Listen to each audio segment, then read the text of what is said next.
So Holly, Coldest Girl, began as a short story of the same name. So can you tell us more about your decision to turn the story into a novel? Well, I really, really love the world.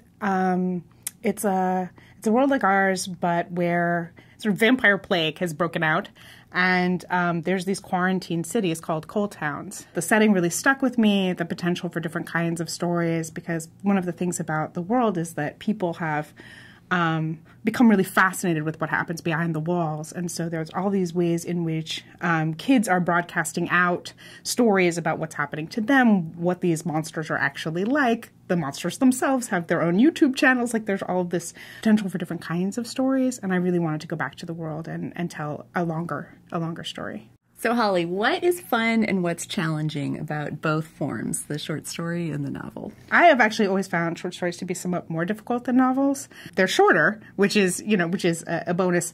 But I feel like the novel is a more natural form for me. But I think the thing that is great about a short story is you get to really experiment. I didn't know if I had anything to say about vampires, and then I found out I had a lot to say about vampires. But I think, letting myself write that short story was the way to find out. Has there ever been a vampire story that has not included a romance between a human and a charming but bloodthirsty monster? There's two things that are interesting about sort of vampire-human relations. One being is that a vampire was once human.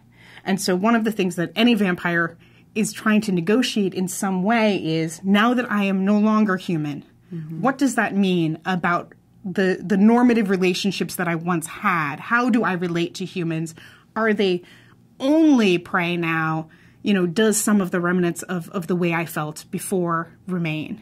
And then the other is that, there's always an enormous amount of tension when you both want and need something from someone, blood, right? And yet you hopefully have some remnant of, sense that murder is still a complicated thing for you. So I think that that's why we see so much about the idea of, the predator and prey, human-vampire, relationship highlighted.